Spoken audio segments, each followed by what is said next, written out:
Avant de commencer ce récit, dites-nous d'où vous nous regardez en laissant un commentaire ci-dessous. Si vous appréciez cette vidéo, n'oubliez pas d'aimer et de vous abonner.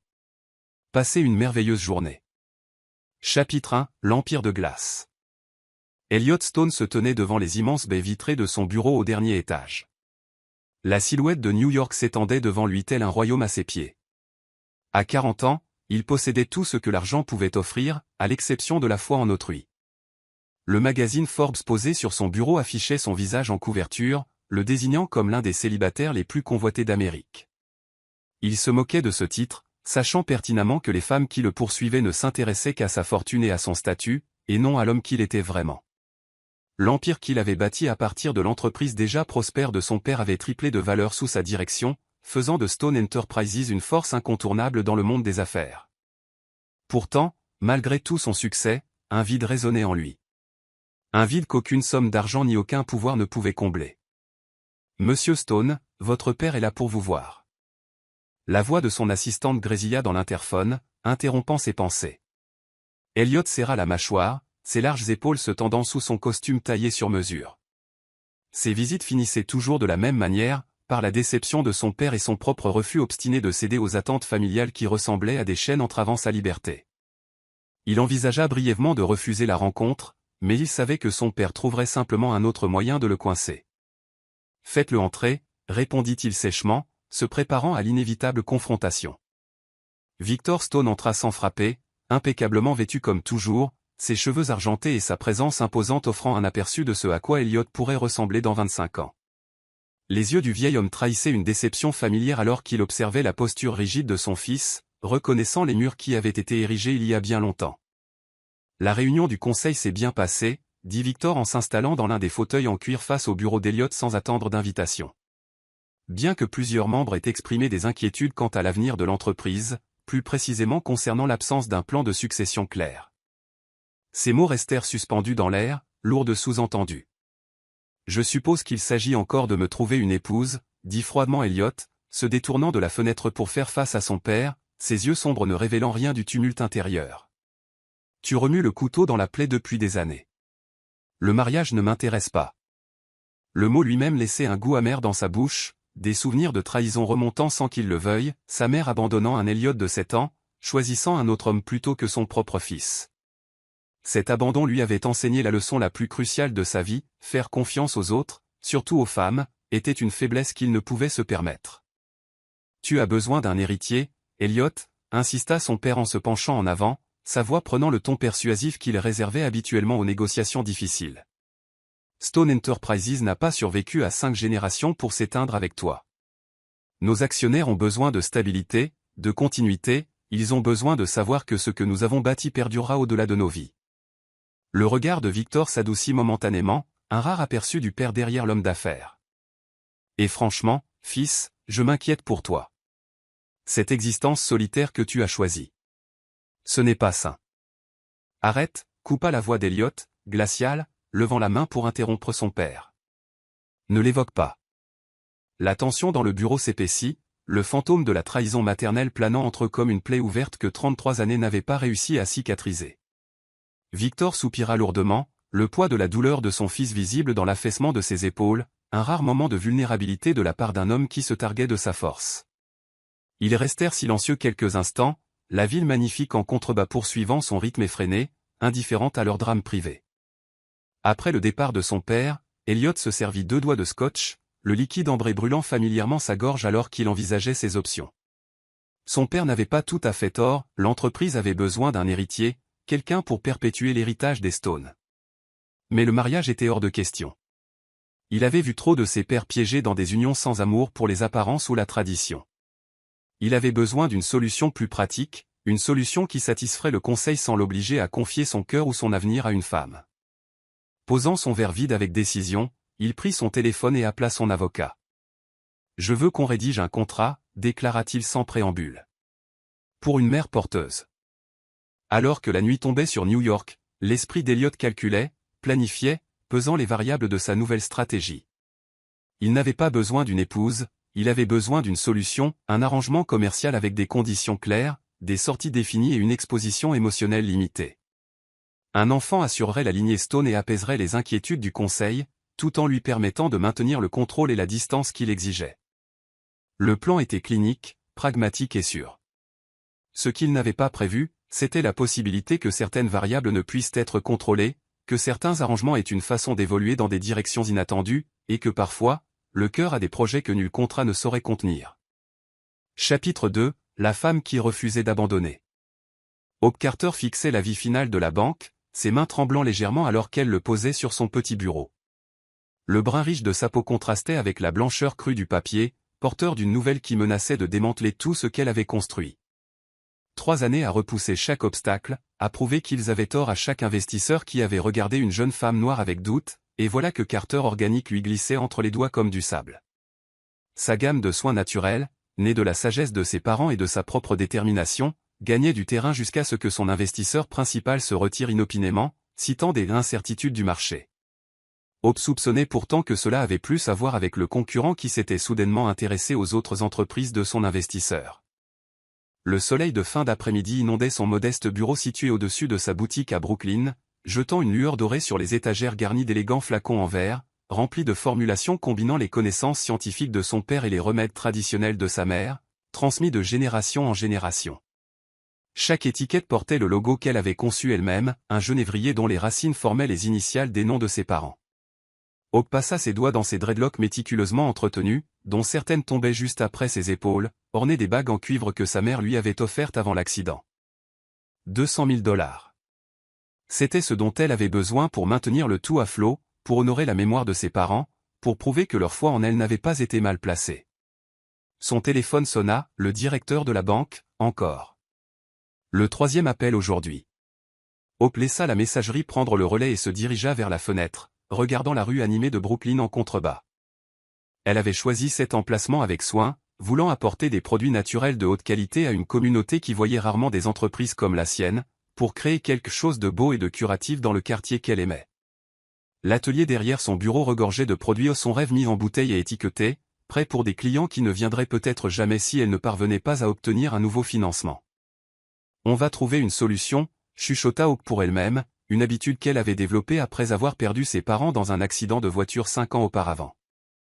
En tant qu'enfant unique sans autre famille, elle s'était habituée à être son propre système de soutien, à prononcer des affirmations positives quand personne d'autre n'était là pour les offrir. Plus tard dans la soirée, sa meilleure amie Lila apparut à sa porte avec des plats à emporter de poulet jerk et de riz. L'arôme épicé remplit l'appartement de Hope au-dessus de la boutique, l'odeur familière des piments Scotch bonnet, du piment de la Jamaïque et du thym rappela à Hope les dimanches après-midi de son enfance, lorsque sa mère préparait des plats traditionnels jamaïcains en chantant du Bob Marley, son père se joignant à elle de sa voix de baryton tout en aidant à couper les légumes. La présence de Lila était un réconfort, comme elle l'avait été depuis qu'elles étaient colocataires à l'université, naviguant toutes deux dans des espaces où elles étaient souvent les seules femmes de couleur. « J'ai apporté des vivres », annonça Lila en posant la nourriture sur la petite table à manger de Hope, ses yeux scrutant l'expression épuisée de son amie. « Et avant que tu ne dises que tu n'as pas faim, rappelle-toi que je t'ai déjà vu survivre avec rien d'autre que du café et de la détermination, et ce n'était pas beau à voir. » Hope esquissa un petit sourire, reconnaissante que son amie refuse de la traiter avec la pitié et les regards en coin que d'autres lui lançaient alors que les rumeurs sur les difficultés financières de Carter Organic se répandaient dans leur cercle professionnel. Après avoir mangé, l'expression de Lila devint sérieuse alors qu'elle sortait sa tablette. « J'ai peut-être trouvé une solution, dit-elle avec hésitation, ses doigts planant au-dessus de l'écran. Mais c'est non conventionnel. Et avant de dire non, écoute-moi jusqu'au bout. » Hope haussa un sourcil, posant sa fourchette, curieuse malgré la lassitude qu'évoquait le ton de Lila. Elle avait déjà envisagé toutes les options conventionnelles, prêt bancaire, financement participatif, associé. Mais son crédit était surendetté, et les partenaires potentiels voulaient trop de contrôle sur ses formulations, lui demandant de réduire les coûts d'une manière qui compromettrait la qualité et l'intégrité sur lesquelles elle avait bâti sa marque. Lila fit glisser sa tablette sur la table. Elle affichait une annonce confidentielle cherchant une mère porteuse pour un homme d'affaires de haut profil. La compensation indiquée fit écarquiller les yeux de Hope, 500 000 $. C'est de la folie, dit Hope en repoussant la tablette, le concept trop extravagant pour être envisagé. Son esprit revint à la voix de sa mère, toujours pratique mais ambitieuse, il y a de nombreux chemins vers le succès, Hope, mais n'en prends jamais un qui te coûte ta dignité. Elle était arrivée jusqu'ici sans compromettre ses valeurs. Pouvait-elle envisager quelque chose d'aussi intime, d'aussi bouleversant, simplement pour la stabilité financière? Plus fou que de perdre tout ce que tu as construit. Contra Lila, sa voix douce mais insistante, en repoussant la tablette vers Hope. Écoute, je ne dis pas que c'est un choix facile, mais tu as tout essayé. Cela pourrait te donner l'oxygène nécessaire non seulement pour sauver Carter Organic, mais pour la propulser au niveau supérieur. Elle hésita. Tu as toujours dit que tu voulais des enfants un jour. Peut-être pas comme ça, mais... Hope fixa le plafond, considérant l'impensable. Son entreprise n'était pas juste une société, c'était l'héritage de ses parents. Après leur mort, créer Carter Organic avait été sa façon de les garder en vie, d'honorer le génie scientifique de son père et la sagesse curative de sa mère. Que ne ferait-elle pas pour préserver cela? Qui est cet homme d'affaires, de toute façon, demanda finalement Hope, sa curiosité l'emportant sur son rejet initial alors qu'elle reprenait la tablette, faisant défiler les rares détails. L'annonce était clairement conçue pour limiter les informations tout en attirant les candidates appropriées, femmes diplômées de l'université, en bonne santé, entre 25 et 35 ans, aucun antécédent familial de maladie génétique. C'est là le truc, répondit Lila, une pointe d'excitation dans la voix malgré la gravité de la conversation. C'est Elliot Stone. La tête de Hope se releva brusquement à ce nom, la reconnaissance fut immédiate. Tout le monde dans les cercles d'affaires de New York connaissait Stone Enterprises et son PDG impitoyablement efficace. Elliot Stone était une légende, non seulement pour son sens des affaires, mais aussi pour son attitude glaciale et ses normes de perfection sans concession. Hope l'avait vu une fois lors d'une conférence, commandant la salle avec une arrogance qui l'avait à la fois impressionné et irrité. L'idée d'entrer dans un quelconque arrangement avec un tel homme lui envoya un frisson d'appréhension dans le dos, et pourtant, elle ne pouvait nier la petite étincelle d'intrigue qui l'accompagnait. Chapitre 3, le marché. Le siège de Stone Enterprises intimidait, même de l'extérieur, 90 étages de verre et d'acier s'élançant vers le ciel, le bâtiment lui-même témoignait de la puissance et de la richesse de l'homme qui le commandait. Hope tira nerveusement sur l'ourlet de sa simple robe bleu marine en s'approchant de l'entrée, reconnaissante d'avoir choisi de coiffer ses cheveux en un chignon soigné, orné d'une des bagues en cuivre de sa mère, un petit talisman de force issu de son héritage jamaïcain. Le poids familier du bijou de famille contre sa tempe lui donnait confiance alors qu'elle s'apprêtait à entrer dans un monde bien éloigné de la communauté chaleureuse et vibrante de son quartier de Brooklyn. Une semaine s'était écoulée depuis que Lila lui avait montré l'annonce, une semaine de nuits blanches et de débats intérieurs sans fin. De recherches sur Elliot Stone au-delà de ce que rapportaient les magazines économiques. La réputation de l'homme était formidable, brillant mais impitoyable, exigeant l'excellence de chacun tout en maintenant une distance qui frisait la froideur. Maintenant, debout dans l'ombre de son empire, la résolution de Hope vacilla un instant avant qu'elle ne s'arme de courage, puisant dans la force qu'il avait portée à travers chaque autre défi de sa vie. La réceptionniste la regarda avec un scepticisme à peine voilé que Hope n'avait que trop souvent rencontré dans des espaces non conçus pour des femmes comme elle. « Votre nom, s'il vous plaît » demanda la femme, son regard glissant sur l'apparence de Hope avec un calcul qui semblait la trouver insuffisante. Hope redressa les épaules, croisant directement le regard de la réceptionniste. Hope Carter. J'ai rendez-vous avec Monsieur Stone. Elle garda une voix égale, professionnelle, bien que son cœur martelât ses côtes avec une intensité qui menaçait de trahir son calme apparent. La femme vérifia son ordinateur, semblant surprise de trouver le nom de Hope effectivement listé. 68e étage. Monsieur Alvarez vous y retrouvera. Hope hocha la tête pour remercier, entrant dans l'ascenseur avec l'étrange sensation de franchir un seuil dont le retour ne serait pas simple. 20 minutes plus tard, Hope était assise dans une salle de conférence austère, face à Elliot Stone et son avocat. La vue panoramique de Manhattan s'étendant au-delà des fenêtres ne faisait pas grand-chose pour apaiser la tension qui remplissait l'espace. Elliot ne lui avait pas encore adressé un seul mot, l'évaluant froidement derrière un masque d'indifférence, tandis que son avocat, Monsieur Alvarez, expliquait les termes de ce qui ne pouvait être décrit que comme la proposition commerciale la plus inhabituelle que Hope ait jamais rencontrée.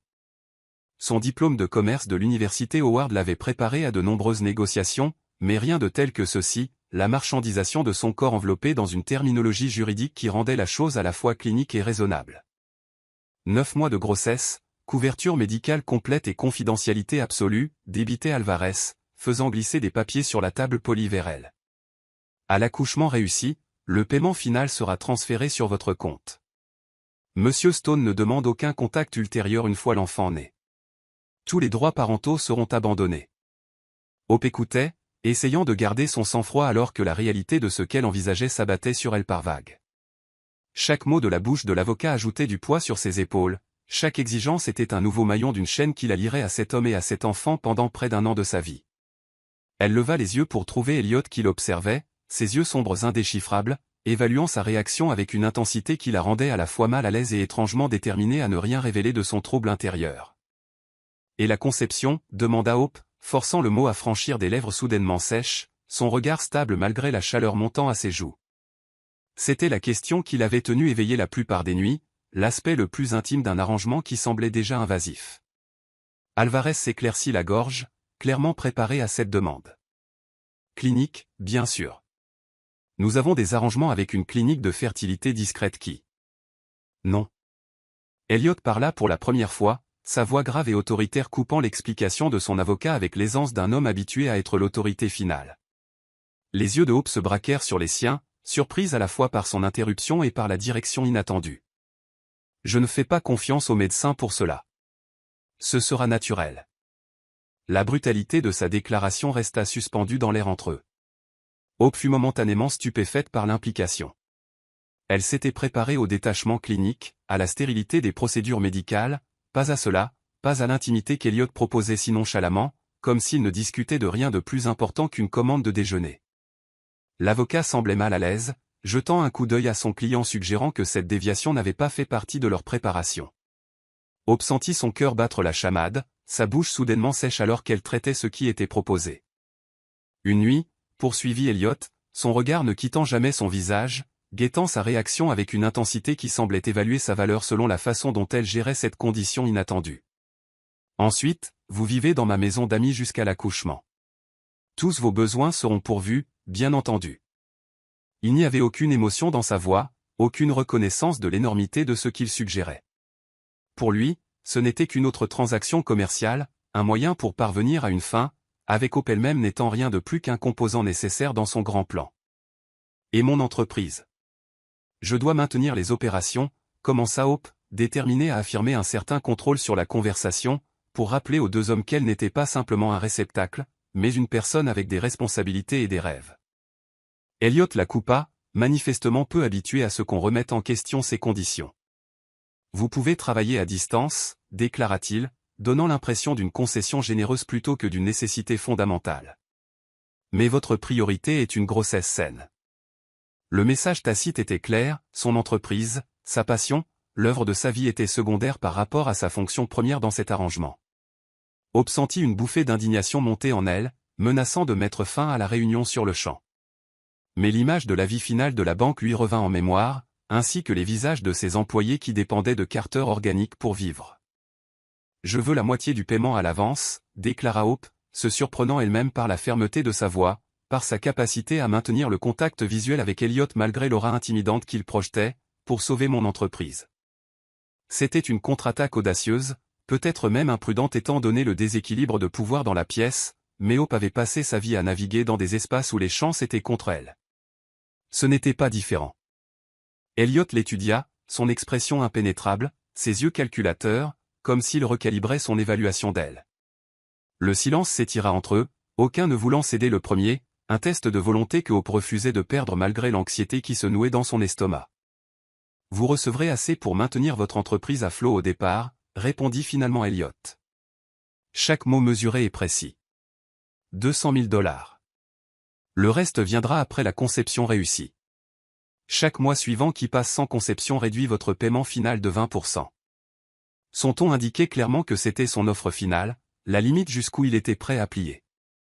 Hope analysa les termes, reconnaissant que bien qu'ils ne soient pas idéaux, ils lui apporteraient le soulagement immédiat dont elle avait besoin.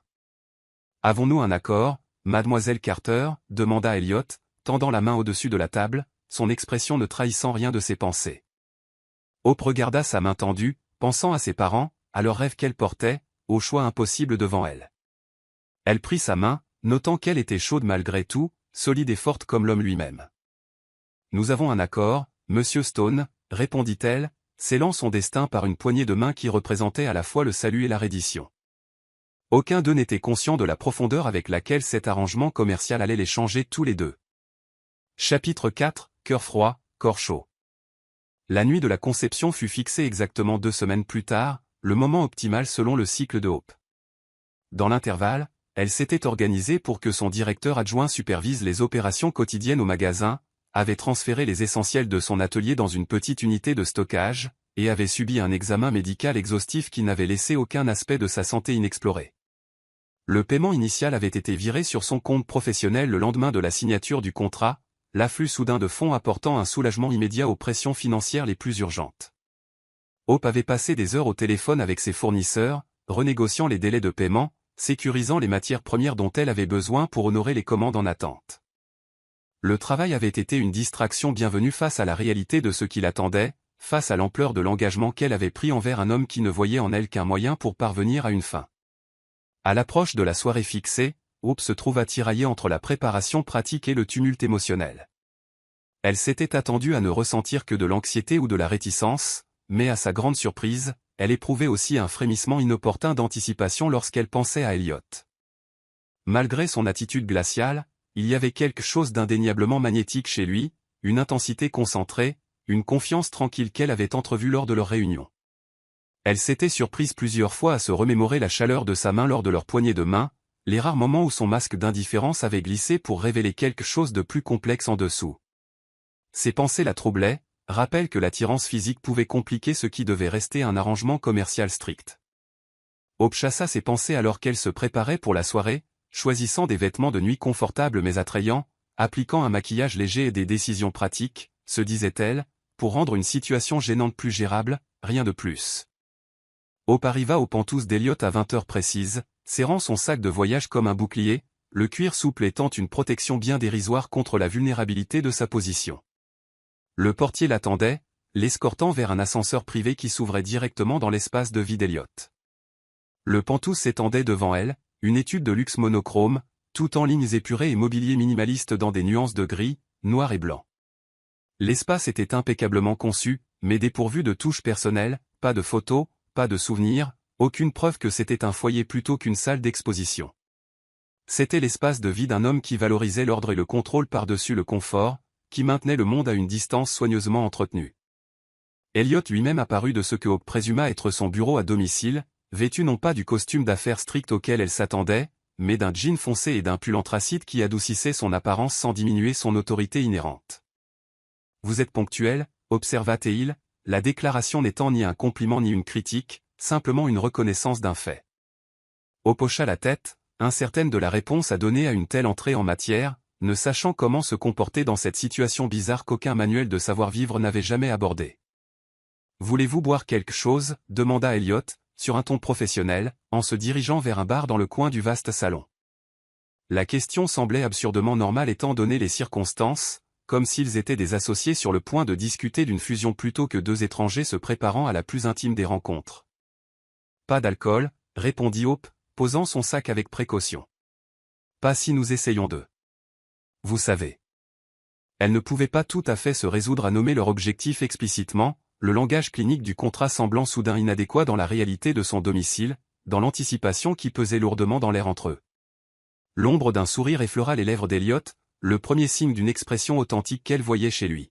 « Jus d'orange, alors » proposa-t-il.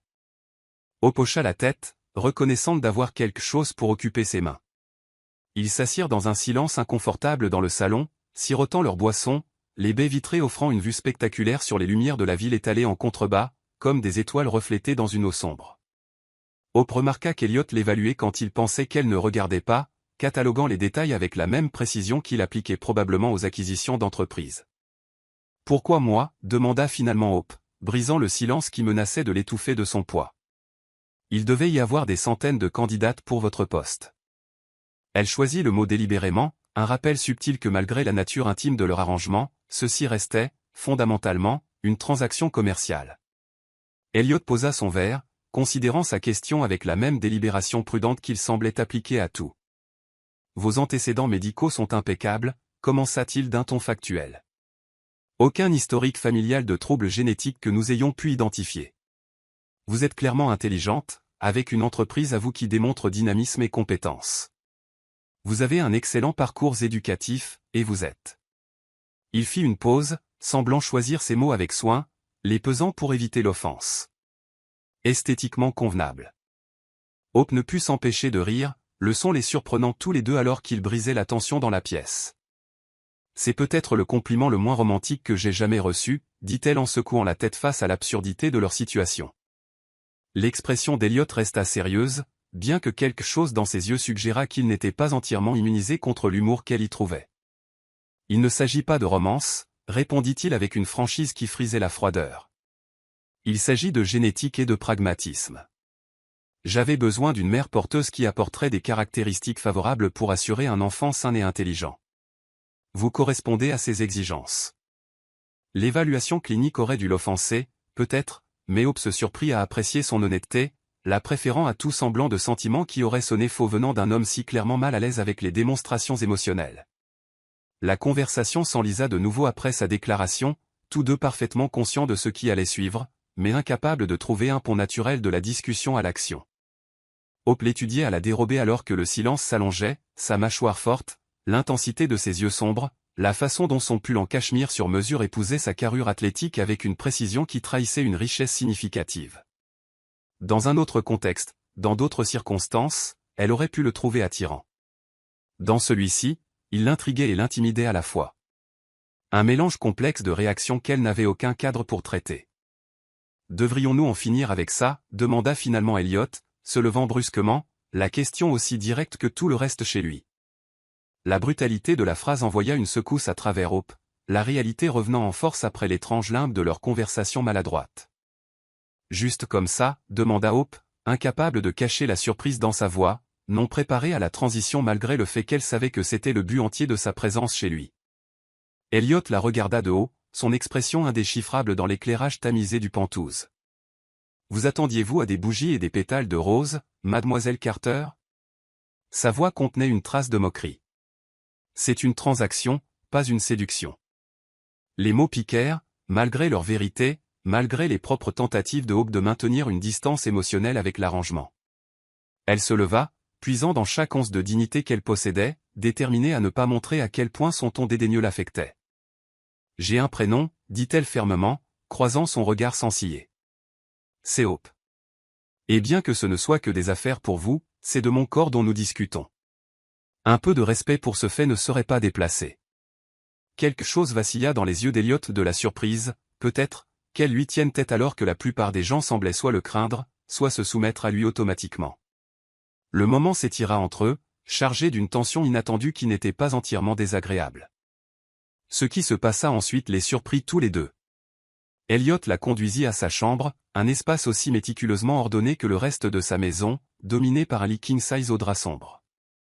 Mais lorsqu'il s'avança vers elle, son toucher ne fut pas le geste mécanique auquel elle s'était préparée. Malgré le début froid, leur corps semblait avoir des idées différentes sur la façon dont la soirée devait se dérouler. Ce qui devait être clinique et bref devint quelque chose qu'aucun des deux n'avait anticipé. Les mains d'Elliot, d'abord hésitantes, devinrent confiantes alors qu'elles exploraient les courbes de son corps, son souffle se coupant lorsque sa peau lui fut enfin révélée. Hope, déterminée à rester émotionnellement non impliquée, se surprit à répondre à son toucher avec une intensité qui la choqua, son corps s'arquant instinctivement vers le sien. Il n'y avait pas d'amour entre eux, pas d'émotion tendre pour adoucir la rencontre. Mais il y avait une alchimie brute à laquelle aucun des deux ne s'attendait, une compatibilité physique qui transforma ce qui aurait dû être un acte mécanique en quelque chose qui les laissa tous deux à bout de souffle et silencieux par la suite. Ils restèrent allongés séparément après, l'espace entre eux sur le lit king size étant une frontière soigneusement maintenue. Malgré l'intimité qu'ils venaient de partager, chacun était perdu dans ses pensées privées sur ce qui venait de se passer. La maison d'amis est prête pour vous, dit finalement Elliot, brisant le silence qui s'était étiré entre eux. Sa voix était soigneusement neutre, comme s'il essayait de rétablir la distance professionnelle qui s'était momentanément dissoute. Vous pouvez emménager demain. Mon assistant organisera le transport de tout ce dont vous avez besoin. Hope fixait le plafond, son esprit luttant pour traiter la complexité de sa situation, l'étrangeté d'être allongé nu dans le lit d'un étranger avec le potentiel d'une nouvelle vie prenant peut-être déjà racine en elle. La réalité de ce qu'elle avait accepté semblait soudain écrasante, le poids total des 9 mois s'étendant devant elle comme une route non cartographiée. « Et si je ne suis pas enceinte ?» demanda-t-elle, exprimant la question qui rôdait aux confins de son esprit depuis qu'elle avait signé le contrat. Alors nous réessaierons le mois prochain, répondit Elliot d'un ton factuel, indiquant clairement que la passion inattendue de leur rencontre n'avait pas changé la nature fondamentale de leur arrangement. Jusqu'à ce que ça marche. La simplicité de sa réponse démentait la complexité de ce qui les attendait, la possibilité de plus de moments de connexion inattendus, suivis d'une distance délibérée. Hope ferma brièvement les yeux, se demandant ce que ses parents penseraient du chemin qu'elle avait choisi, s'ils comprendraient le choix impossible qu'elle avait fait pour préserver leur héritage. Quand elle rouvrit les yeux, elle trouva Elliot qui la regardait, quelque chose d'indéchiffrable dans son expression, une question qu'il n'exprima pas. Le moment passa rapidement alors qu'il se levait du lit, efficace même dans ce moment le plus privé, reprenant déjà le rôle d'homme d'affaires plutôt que d'amant. Hope le regarda se déplacer dans la pièce, les lignes puissantes de son corps soulignées dans la pénombre, et se demanda s'il y avait plus chez Elliot Stone que l'extérieur froid et calculateur qu'il présentait au monde, et si les mois à venir révéleraient l'homme derrière le masque. Chapitre 5, le jeu de l'attente. Le premier mois dans la maison d'amis d'Elliot passa comme dans un flou. La propriété, une majestueuse maison en pierre brune que la plupart des New-Yorkais ne pouvaient que rêver de s'offrir, semblait souligner l'isolement de Hope. Elle avait transformé l'une des chambres en bureau de fortune, dirigeant Carter Organic à distance. Le paiement initial avait sauvé son entreprise de la faillite, lui donnant l'oxygène nécessaire pour élaborer une stratégie. Elliot était rarement présent, appelant tous les quelques jours pour poser des questions cliniques sur sa santé et d'éventuels symptômes. Leur conversation ne reconnaissait jamais la chaleur inattendue qui avait éclaté entre eux. Cette première nuit, Hope avait parlé de l'arrangement à Lila, lui jurant le secret. « Donc tu vis dans sa maison d'amis en attendant de voir si tu es enceinte de son bébé ?» avait résumé Lila lors d'un appel téléphonique chuchoté. « Et tu ne l'as pas vu depuis cette nuit-là ?» Hope ne pouvait pas pleinement articuler l'étrangeté de sa situation, vivant dans le luxe tout en attendant de voir si son corps avait rempli son obligation contractuelle. Au bout d'un mois, Hope fit le test de grossesse seule. Lorsque la ligne unique apparut, elle ressentit un mélange complexe de soulagement et de déception qui n'avait aucun sens rationnel. « Je vois, » répondit Elliot après qu'elle l'eut appelé pour lui annoncer la nouvelle. « Vous réessaierez, » ajouta-t-il, la déclaration étant un rappel de leur contrat et du paiement réduit à chaque mois infructueux. La deuxième tentative fut programmée avec une précision clinique. Cette fois, Elliot vint à la maison d'amis avec une bouteille de vin coûteux. « J'ai pensé que cela pourrait rendre les choses plus faciles, » dit-il, l'implication étant claire. Cette rencontre était une tâche à accomplir, qui pourrait bénéficier d'une baisse des inhibitions. Hope refusa, déterminée à maintenir sa dignité. La soirée se déroula avec encore plus de détachement que leur première rencontre, Elliot traitant tout le processus comme une réunion d'affaires. Hope ne put s'empêcher de se sentir utilisé, un moyen pour une fin plutôt qu'une personne. Quand ce fut fini, Elliot partit sans passer la nuit. Un autre mois passa.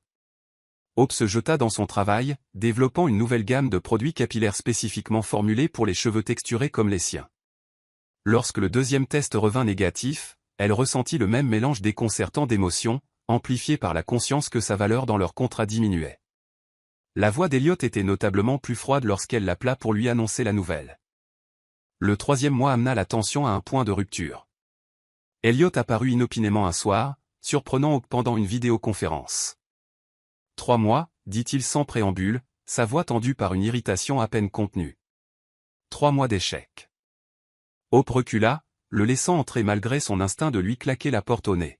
« Je fais tout ce que le médecin a suggéré, » répondit-elle. « Parfois, ces choses prennent du temps. »« Le temps, c'est de l'argent, mademoiselle Carter, » dit-il froidement. « Et vous me coûtez les deux. » L'accusation piqua plus que Hope ne voulait l'admettre. « Je ne fais pas cela intentionnellement, » rétorqua-t-elle. « Pensez-vous que j'aime vivre dans cette belle cage, attendant que mon corps fasse quelque chose qu'il n'est clairement pas prêt à faire ?» Le regard d'Elliot balaya la pièce avec mépris. « Peut-être êtes-vous infertile. Peut-être êtes-vous juste ici pour profiter des avantages sans livrer de résultats. » La main de Hope rencontra sa joue avant qu'elle ne puisse s'en empêcher. « Sortez, » chuchota-t-elle, des larmes coulant sur son visage. « Je ne suis pas votre machine qui fonctionne mal. Je suis un être humain. » Le lendemain matin, Hope se réveilla pour trouver un bouquet d'arômes, sa fleur préférée, avec un bref mot « Essayons encore, s'il vous plaît ». Cet après-midi-là, elle aperçut Elliot par la fenêtre, menant des affaires dans le jardin. Leurs yeux se rencontrèrent à travers la distance, et au lieu de détourner rapidement le regard, il soutint le sien avant d'offrir un petit signe de tête, une reconnaissance de son humanité, peut-être même du respect pour sa volonté de tenir bon. Hope se demanda ce qu'il faudrait pour briser les murs qu'il avait construits, et si elle voulait essayer, ou si elle devait garder ses propres murs fermement en place. Chapitre 6, Nouvelles inattendues. Le 4e mois marqua un tournant dans leur dynamique. Après la confrontation et l'excuse silencieuse des fleurs, Elliot maintint sa distance, mais avec une différence subtile que Hope ne pouvait pas tout à fait définir. Ses appels restaient brefs et concentrés sur sa santé, mais la pointe de froideur s'était adoucie, remplacée par quelque chose qui, sans être de la chaleur, ressemblait au moins à de la courtoisie élémentaire. Lorsque vint le temps de leur 4e tentative, Hope s'arma de courage pour une autre soirée de détachement clinique, s'attendant à être traité comme un moyen pour une fin plutôt que comme une partenaire dans cette étrange entreprise. Elliot arriva à l'heure prévue, mais au lieu de se rendre directement dans la chambre comme il l'avait fait lors de leur rencontre précédente, il lui tendit un petit sac d'une boulangerie locale. « La gouvernante a mentionné que vous aimiez ceci, dit-il, son ton soigneusement neutre alors que Hope regardait à l'intérieur pour trouver des pains au chocolat d'une célèbre pâtisserie française. Le geste n'était pas exactement personnel, il avait délégué même cette petite gentillesse aux observations de son personnel, mais cela représentait une reconnaissance de sa personne, avec des préférences et des goûts, un petit pas loin du traitement de simples obligations contractuelles. La rencontre qui suivit fut différente de leur tentative précédente. Pas romantique selon les normes conventionnelles, mais plus froidement mécanique non plus. Une nouvelle conscience existait entre eux, une reconnaissance que, quoi qu'il arrive, ils étaient liés dans cette intimité particulière pour les mois à venir, et que peut-être, permettre une certaine connexion humaine de base ne compromettrait pas la nature commerciale fondamentale de leur arrangement.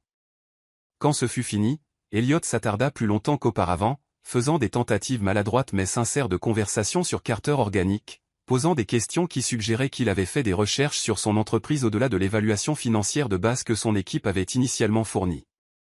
Hope se surprit à répondre avec prudence, protectrice de son projet passionné mais surprise par son intérêt apparent.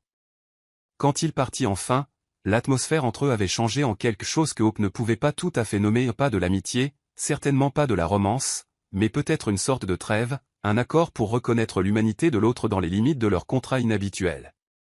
2 semaines plus tard, Hope fixait le test de grossesse positif, un mélange d'euphorie et de terreur la submergeant face aux implications de ces 2 lignes roses. Elle fit un 2e test pour confirmer, les mains tremblant légèrement en attendant le résultat, la salle de bain de la maison d'amis semblant soudain trop petite pour contenir l'ampleur de ce qui se passait. Lorsque le 2e test montra le même résultat positif clair, Hope s'assit sur le bord de la baignoire, respirant profondément, essayant de traiter la réalité, elle portait maintenant l'enfant d'Elliot Stone. Elle était enceinte. Leur arrangement avait fonctionné. Son corps abritait maintenant une nouvelle vie, manifestation physique de leur accord commercial. Le langage clinique de leur contrat semblait soudainement inadéquat face à cette profonde réalité biologique. Après avoir recouvré son calme, Hope appela Elliot, sa voix légèrement instable malgré ses meilleurs efforts. « C'est positif, dit-elle simplement quand il répondit. 2 tests, tous 2 positifs. Il y eut une longue pause à l'autre bout de la ligne, le silence s'étirant entre eux, rempli d'implications et de réactions non dites. « Vous êtes certaine ?» demanda finalement Elliot, sa voix habituellement contrôlée trahissant une légère fêlure que Hope aurait pu manquer si elle n'était pas devenue attentive aux variations subtiles de son discours au cours des derniers mois. Quand elle confirma à nouveau, il s'éclaircit la gorge. « Je prendrai rendez-vous avec l'obstétricien pour demain. Je viendrai vous chercher à 9 h. L'efficacité de sa réponse était prévisible, mais Hope crut déceler quelque chose de nouveau sous l'extérieur d'homme d'affaires, un soupçon d'émotion authentique, peut-être même de l'excitation, rapidement masqué par son contrôle habituel. Après avoir raccroché, Hope posa doucement sa main sur son ventre encore plat. La réalité de ce qui grandissait en elle était encore abstraite mais indéniable. Ce n'était plus théorique, plus une possibilité future. C'était en train d'arriver, et ni elle ni Elliot ne s'étaient pleinement préparés à ce que cela ferait lorsque leur arrangement contractuel se transformerait en la réalité tangible d'une grossesse. Le rendez-vous chez le médecin le lendemain confirma ce qu'aucun d'eux n'avait prévu. Hope portait des jumeaux. Des jumeaux ? Répéta Elliot, semblant véritablement stupéfait pour la première fois depuis que Hope l'avait rencontré, son masque habituel de contrôle impassible glissant pour révéler une surprise aux yeux écarquillés alors qu'il fixait l'écran de l'échographie où 2 battements de cœur distincts étaient visibles. L'obstétricienne, une femme plus âgée aux manières chaleureuses qui mit immédiatement Hope à l'aise, sourit à leurs expressions de choc assorties. Félicitations, dit-elle, interprétant clairement mal leur relation comme celle d'un couple excité plutôt que d'associés commerciaux. Point de cœur battant à l'unisson. Tout semblait parfait pour ce stade de développement. Hope sentit le regard d'Elliot peser sur elle, une intensité indéchiffrable dans ses yeux, quelque chose qui dépassait la simple surprise d'une nouvelle inattendue. Lorsqu'elle croisa son regard, un moment de connexion sans phare passa entre eux, une reconnaissance partagée que leur arrangement, si minutieusement planifié, avait déjà commencé à dévier du scénario, leur apportant bien plus que ce qu'ils avaient négocié. Plus tard, dans la voiture, Elliot était inhabituellement calme. Son assurance habituelle avait laissé place à un silence contemplatif tandis que son chauffeur naviguait dans le trafic de la mi-journée à Manhattan. Hope étudia son profil, la ligne forte de sa mâchoire, le léger froncement de sourcils témoignant de sa réflexion face à ce nouveau rebondissement. « Est-ce un problème ?» finit-elle par demander, la voix douce mais directe, une main posée inconsciemment sur son ventre où deux nouvelles vies prenaient forme. Le contrat ne stipulait pas de naissance multiple. Elle s'était préparée à diverses réactions, de la frustration face à cette complication, peut-être, ou un ajustement purement professionnel de leur accord. Ce à quoi elle ne s'attendait pas, c'était l'expression qui traversa le visage d'Elliot lorsqu'il se tourna vers elle, un mélange complexe d'émotions qui ressemblait remarquablement à de la vulnérabilité. « Non, ce n'est pas un problème, » répondit-il après un instant, d'une voix plus douce qu'elle ne l'avait jamais entendue. « C'est plus que ce que j'espérais. » Cet aveu simple contenait des nuances que Hope ne parvenait pas entièrement à déchiffrer, des aperçus de l'homme caché sous la façade soigneusement construite du PDG impitoyable. Avant qu'elle ne puisse répondre, Elliot poursuivit, son ton revenant vers le pragmatisme, bien que dénué de sa froideur habituelle. Cela change la donne. Les grossesses gémellaires sont plus risquées que les grossesses uniques. Vous aurez besoin d'un suivi plus complet. Ses préoccupations semblaient aller au-delà de l'intérêt pragmatique de protéger son investissement, laissant entrevoir quelque chose de plus fondamentalement humain. Hope l'observa passer des appels, réorganisant son emploi du temps pour accommoder des rendez-vous médicaux plus longs, demandant à son assistant de rechercher les meilleurs spécialistes pour les grossesses gémellaires. L'efficacité était toujours là, mais elle était désormais teintée de ce qui semblait être une attention sincère pour son bien-être et celui des bébés qu'elle portait. Ce soir-là, Elliot insista pour qu'elle quitte le pavillon d'amis pour s'installer dans la maison principale. « Vous avez besoin de soins appropriés », déclara-t-il alors qu'ils étaient assis dans sa cuisine moderne et épurée, où il avait, à sa grande surprise, préparé le dîner lui-même, un repas simple mais parfaitement exécuté qui révélait une autre facette inattendue de cet homme complexe. Les jumeaux représentent un risque plus élevé. Le pavillon est trop isolé si vous avez besoin d'aide.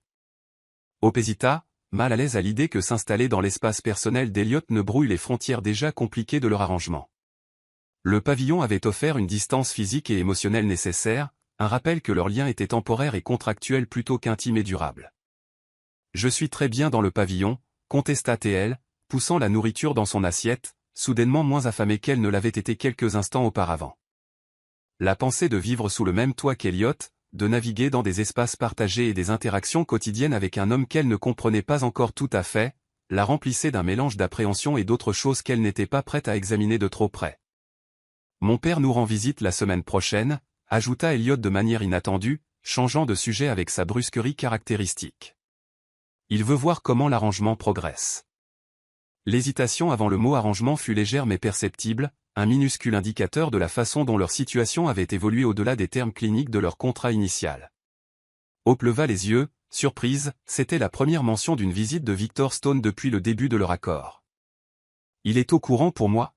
« Pour la grossesse ?» demanda-t-elle, soudainement consciente de la façon dont elle pourrait être perçue par le patriarche Stone, comme une transaction, une nécessité, ou pire encore. Elliot hocha la tête, son expression se durcissant presque imperceptiblement. Il connaît l'essentiel, pas tous les détails. Il étudia son visage un instant avant d'ajouter. Mon père peut-être. Difficile. Sa vision des relations est encore plus cynique que la mienne, façonnée par ses propres expériences. Vous avoir dans la maison principale présenterait un front plus uni. Cet aveu révélait une autre couche à la demande d'Elliot, non seulement une inquiétude pour sa santé physique, mais un désir de présenter leur arrangement sous un jour spécifique à son père, pour les protéger tous deux de tout jugement que Victor Stone pourrait porter sur leur situation non conventionnelle. « Ce n'est pas négociable, » répliqua Elliot, mais son ton manquait de son tranchant habituel. Il y avait quelque chose qui ressemblait presque à une supplique sous la surface de ses mots, une vulnérabilité qu'il semblait ne pas vouloir ou ne pas pouvoir exprimer directement. Je veux que vous soyez plus près pour la surveillance. La justification était clairement une vérité partielle au mieux, une tentative de cadrer sa demande dans des termes d'affaires avec lesquels ils étaient tous deux plus à l'aise. Mais Hope sentait qu'il y avait plus, peut-être une réelle inquiétude pour son bien-être, peut-être un désir d'être plus impliqué dans la grossesse, ou peut-être quelque chose d'autre qu'Elliot lui-même ne comprenait pas totalement. Hope accepta à contre-cœur, reconnaissant les avantages pratiques, même si elle s'inquiétait des complications émotionnelles qu'une telle proximité pourrait créer. En quelques jours, elle fut installée dans une suite spacieuse de la demeure d'Elliot. Ses affaires furent rangées par son personnel efficace, son nouvel espace de vie étant plus luxueux que tout ce qu'elle avait jamais connu, mais étrangement moins réconfortant que ne l'avait été le pavillon séparé. À la surprise de Hope, Elliot commença à s'intéresser à sa grossesse au-delà des rapports médicaux et des arrangements pratiques. Il insista pour assister à chaque rendez-vous, s'enquit de son confort tout au long de la journée, et commença même à lire des livres pour les futurs pères, bien qu'il ne se désignât jamais comme tel, maintenant la fiction que ce n'était qu'un arrangement commercial, même si ses actions suggéraient un investissement plus profond. Un soir, près d'une semaine après son emménagement dans la maison principale, Hope le trouva dans la bibliothèque, entouré de livres sur la parentalité et de textes médicaux sur le développement des jumeaux. Son apparence habituellement immaculée était légèrement négligée, sa concentration si intense qu'il ne remarqua pas sa présence jusqu'à ce qu'elle se raclât doucement la gorge. Elliot leva les yeux, momentanément pris au dépourvu, une pointe d'embarras traversant ses traits d'avoir été surpris dans ce qui semblait être une véritable préparation à la paternité plutôt qu'une simple obligation contractuelle. Révision pour un examen ? Taquina doucement Hope, une tentative d'humour pour apaiser l'étrange tension qui semblait les suivre à travers la maison. Ces jours-ci, c'était une reconnaissance tacite de la façon dont leur relation glissait vers quelque chose qu'aucun d'eux n'avait anticipé en signant leur contrat minutieusement rédigé. Elliot ferma le livre qu'il étudiait, une rare vulnérabilité visible dans son expression alors qu'il la regardait, debout dans l'encadrement de la porte, sa présence dans sa maison encore assez nouvelle pour sembler légèrement irréelle. « Je ne sais pas ce que je fais », admit-il, la confession lui coûtant clairement en fierté. Avec tout ça. Chapitre 7, terrain mouvant. Au 5e mois, le corps de Hope avait changé de façon spectaculaire. Les jumeaux rendaient sa grossesse plus prononcée qu'un seul bébé ne l'aurait fait, sa silhouette élancée arborait désormais un ventre clairement visible qu'elle berçait alternativement avec protection et examinait avec émerveillement dans le miroir. Elliot avait insisté pour lui faire une garde-robe de maternité sur mesure, balayant ses protestations sur le coup d'un geste impatient de la main.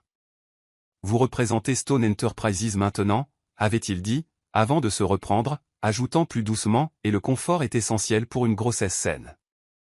Les nouveaux vêtements étaient de magnifiques pièces de créateur, aux riches teintes de pierres précieuses qui complimentaient la peau brune foncée de Hope. Malgré sa distance physique de sa boutique de Brooklyn, Carter Organic était florissant. L'investissement initial l'avait non seulement sauvé de la faillite, mais l'avait positionné pour une croissance inattendue, sa nouvelle ligne pour les femmes de couleur gagnant une traction significative sur des marchés qui semblaient auparavant impénétrables. Elliot était devenu étonnamment attentionné depuis la nouvelle des jumeaux, insistant pour prendre ses repas avec elle. Son regard s'attardait souvent sur son corps changeant avec une expression qui n'était pas une évaluation clinique, mais quelque chose de plus proche de l'admiration. Un soir, au dîner, il demanda « Pourquoi des produits de soins naturels ?» La curiosité sincère dans sa voix marquait un départ de son attitude dédaigneuse antérieure envers son entreprise. Hope sourit, s'animant sur son sujet favori, ses mains accompagnant ses paroles. Ma mère était allergique à la plupart des produits commerciaux. Sa peau se couvrait d'éruptions cutanées à cause d'ingrédients auxquels la plupart des gens ne réagissent jamais. Mon père était chimiste, il a créé des formules pour elle, utilisant les traditions de l'héritage caribéen de ma mère combinées à ses connaissances scientifiques. Elle se surprit à partager des histoires qu'elle n'avait pas l'intention de raconter, encouragée par l'intérêt inattendu d'Elliot, par la façon attentive dont il écoutait sans l'interrompre ni consulter son téléphone comme il le faisait lors des conversations d'affaires. Après leur mort dans l'accident de voiture, j'ai trouvé ces carnets pleins de formules, les notes de ma mère sur les plantes et les ingrédients qui avaient le mieux fonctionné, poursuivit Hope, sa voix s'adoucissant au souvenir. J'ai eu l'impression qu'il m'avait laissé une feuille de route. Elle laissa sa phrase en suspens, le chagrin encore frais malgré les années. Elliot l'étudiait de l'autre côté de la table, quelque chose de tendre entrant dans son expression habituellement gardée. Vous les aimiez beaucoup, observa-t-il doucement. Ils étaient tout pour moi, admit Hope. Carter Organic n'est pas juste une entreprise, c'est leur héritage. Plus tard cette semaine-là, Elliot l'a surpris en convertissant l'une des chambres d'amis en un petit laboratoire pour son travail, équipé de tout ce dont elle avait besoin pour continuer à développer des formules. « Votre entreprise ne devrait pas souffrir à cause de notre arrangement », dit-il simplement lorsqu'il lui montra l'espace. La délicatesse de ce geste toucha Hope profondément, suggérant une compréhension de ses besoins qui allait au-delà de leur contrat. À mesure que sa grossesse progressait, Hope remarqua des changements subtils chez Elliot que d'autres auraient pu manquer. Il commença à travailler de la maison plus souvent, convertissant une partie de son bureau pour lui permettre d'être présent sans reconnaître explicitement qu'il choisissait d'être près d'elle. Parfois, elle le surprenait à la regarder quand il pensait qu'elle ne le voyait pas, non pas avec calcul, mais avec quelque chose qui ressemblait à de l'émerveillement, son regard s'attardant sur la preuve visible des nouvelles vies grandissant en elle. Un après-midi, Hope entra dans la cuisine pour le trouver parlant doucement avec son chef de l'intégration de plats d'inspiration caribéenne au menu, s'inspirant clairement des détails qu'elle avait mentionnés sur les favoris de son enfance. Lorsqu'il remarqua sa présence, il n'essaya pas de cacher la conversation, lui demandant au contraire son avis d'une manière qui reconnaissait son héritage culturel comme quelque chose de précieux plutôt qu'accessoire. Une nuit, Hope se réveilla avec des douleurs aiguës qui envoyèrent la peur courir dans ses veines. Instinctivement, sans considération pour leur relation complexe, elle appela Elliot. Il apparut dans l'encadrement de sa porte presque instantanément, vêtu d'un pantalon de pyjama et d'un t-shirt, les cheveux ébouriffés par le sommeil mais les yeux instantanément alertes à la vue de sa détresse. « Qu'est-ce qu'il y a » demanda-t-il, traversant la pièce jusqu'à son chevet en deux grandes enjambées. « Douleur. »« Quelque chose ne va pas » dit Hope en serrant son abdomen, la peur rendant sa voix tendue. Elliot attrapait déjà son téléphone, appelant son chauffeur tout en l'aidant simultanément à s'asseoir, sa main libre soutenant son dos avec une douceur qui démentait sa présence imposante habituelle. « À l'hôpital. » Tout de suite, déclara-t-il, sa voix ne laissant aucune place à la discussion alors qu'il l'aidait à enfiler une robe de chambre, ses mouvements efficaces mais prudents. L'urgence se révéla être une fausse alerte, mais le médecin avertit que Hope avait besoin de plus de repos. Sur le chemin du retour, Elliot était inhabituellement silencieux, son profil sévère dans la lumière tamisée de l'habitacle de la voiture. Lorsqu'il parla enfin, sa voix portait une détermination que Hope reconnaissait de ses relations d'affaires. « J'engage une infirmière à temps plein », annonça-t-il. Hope ressentit un éclair d'irritation face à sa présomption, au rappel que, malgré l'évolution de leur relation, Elliot prenait toujours par défaut des décisions unilatérales. « C'est excessif », protesta-t-elle. « Rien n'est excessif quand il s'agit de leur sécurité », répliqua fermement Elliot. Sa main se dirigea inconsciemment vers son ventre avant qu'il ne se reprenne et ne se retire, le geste avorté révélant peut-être plus qu'il ne le voulait sur son investissement émotionnel grandissant dans la grossesse. Ce soir-là, alors qu'Elliot l'aidait à regagner sa chambre, Hope trébucha légèrement sur le tapis épais. Ses bras la rattrapèrent, forts et rassurants, une main à sa taille et l'autre saisissant doucement son bras. Pendant un instant, ils se tinrent assez proches pour sentir le souffle de l'autre. Le visage de Hope levé vers le sien, Elliot la regardait avec une expression qui contenait une multitude de choses, de l'inquiétude, certes, mais aussi quelque chose de plus chaud qui fit battre le cœur de Hope plus vite. « Merci », murmura-t-elle, soudainement consciente de la chaleur de sa main à travers le tissu fin de sa chemise de nuit, de la force solide de son corps près du sien. Les yeux d'Elliot descendirent vers ses lèvres, puis remontèrent vers ses yeux, le moment s'étirant entre eux, tendu de possibilités. Puis, comme s'il se rappelait à lui-même, il l'écarta doucement, ses mains s'attardant juste une fraction de seconde de plus que nécessaire. « Reposez-vous », dit-il, la voix plus rauque que d'habitude, trahissant des émotions qu'il souhaitait clairement contenir. Hope le regarda s'éloigner dans le couloir faiblement éclairé, sa main reposant sur son ventre arrondi où les jumeaux signalaient occasionnellement leur présence par de doux mouvements. Quelque chose avait changé entre eux dans ce moment dans le couloir, quelque chose qu'aucun d'eux n'était prêt à reconnaître, mais qu'il serait impossible d'ignorer complètement. Hope ferma la porte de sa chambre, s'appuyant contre elle alors qu'elle absorbait les implications de ce qui venait de se passer et non pas ce qui était arrivé, mais ce qui avait failli arriver, et ce que cela révélait sur la nature changeante de ses sentiments envers Elliot Stone. Elle tombait amoureuse de lui. Malgré toutes ses intentions de garder cet arrangement strictement professionnel, la réalisation était à la fois terrifiante et étrangement inévitable, comme regarder des nuages d'orage s'accumuler à l'horizon, beaux à leur manière, mais promettant des turbulences à venir. Chapitre 8 – Les murs s'effondrent. Le 6e mois apporta une nouvelle dimension à leur arrangement. Elliot avait commencé à accompagner Hope lors de promenades dans le jardin isolé de la propriété, insistant sur le fait que l'air frais était bon pour sa santé et le développement des jumeaux. Ces promenades, initialement menées dans un silence gêné, ponctuées par les questions cliniques d'Elliot sur sa condition physique, évoluèrent progressivement vers quelque chose qu'aucun n'avait anticipé, des moments de connexion authentique, où les barrières entre eux s'abaissaient petit à petit à chaque conversation partagée. Le printemps avait transformé le jardin en une explosion de couleurs et de parfums, l'espace soigneusement entretenu offrant à la fois beauté et intimité face au monde extérieur, qui restait ignorant de leur situation de vie inhabituelle. Hope se surprit à attendre avec impatience ces excursions quotidiennes, l'opportunité d'échapper aux confins de la maison et d'apercevoir davantage l'homme complexe derrière la façade soigneusement maintenue d'Elliot. « Que leur direz-vous à propos de moi » demanda Hope un après-midi, alors qu'il suivait le chemin de pierre sinueux parmi les magnolias en fleurs, exprimant la question qui la tourmentait depuis des mois mais qu'elle n'avait jamais trouvé le courage d'articuler jusqu'à présent. Les jumeaux étaient devenus de plus en plus actifs, leurs mouvements n'étant plus les doux frémissements du début de grossesse, mais des coups de pied et des roulades distincts, qu'Elliot observait parfois avec une fascination à peine dissimulée quand il pensait que Hope ne le remarquait pas.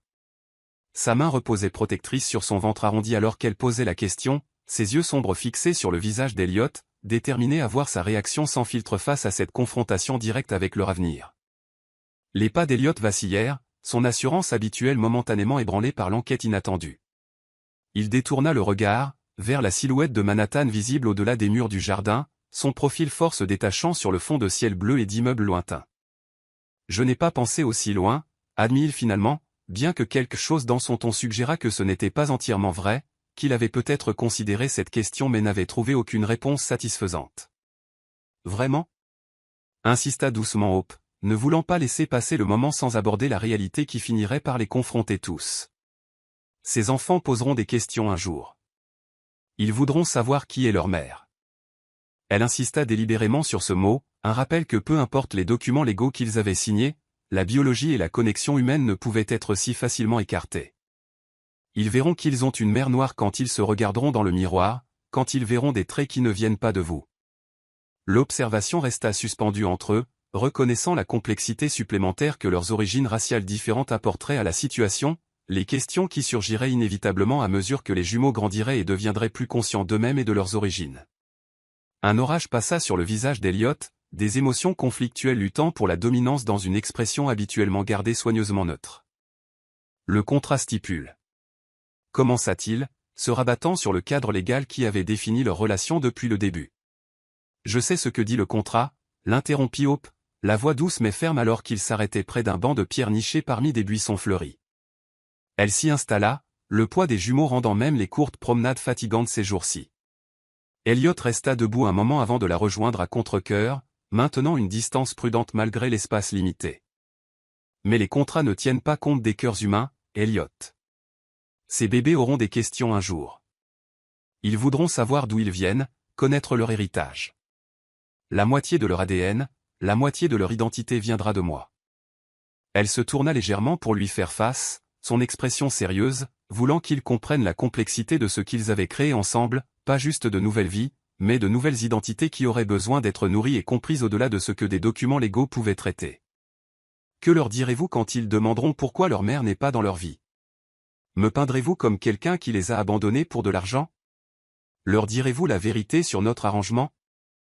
La question sembla percer quelque chose dans l'armure prudente d'Elliot, atteignant des parties de lui qu'il gardait rigoureusement protégées. Il fixa ses mains, forte et capable dans les affaires, mais semblant soudainement inadéquate face aux responsabilités futures que Hope le forçait à affronter. Le silence s'étira entre eux, rempli du chant des oiseaux et du bruit lointain de la ville, avec le poids de décisions pas encore prises mais qui ne pouvaient être indéfiniment reportées. Quand Elliot parla enfin, sa voix était plus calme que d'habitude, dépouillée de sa certitude impérieuse. « Je ne sais pas » confessa-t-il, l'aveu lui coûtant visiblement en fierté. « Je n'avais pas envisagé. » Il laissa sa phrase en suspens, semblant lutter pour articuler des pensées qu'il avait délibérément évité d'examiner de trop près.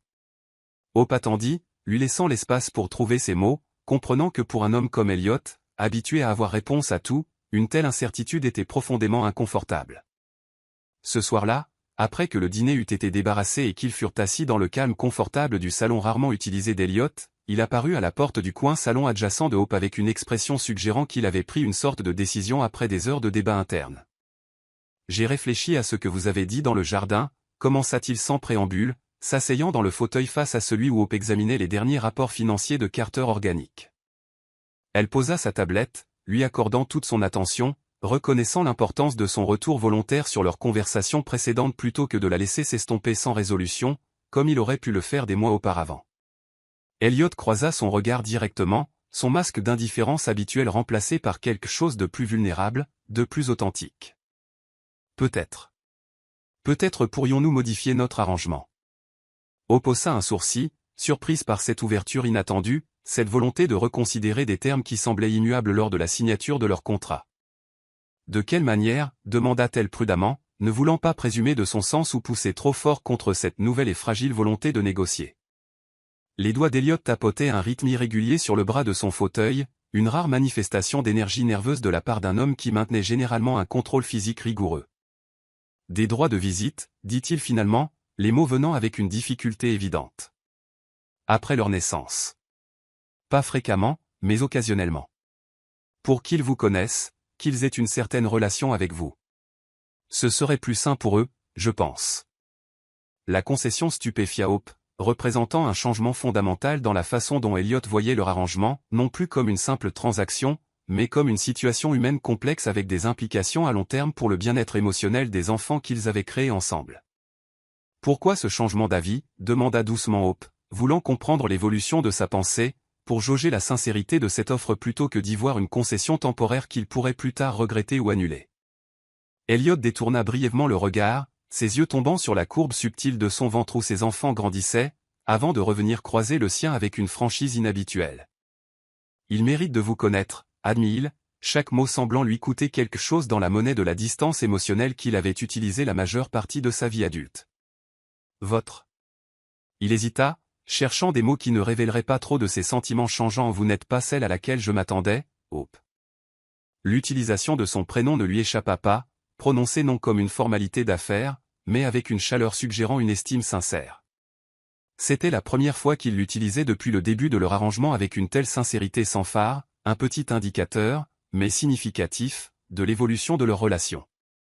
Malgré leurs efforts mutuels pour maintenir un détachement professionnel, leur relation continua de changer subtilement dans les semaines qui suivirent.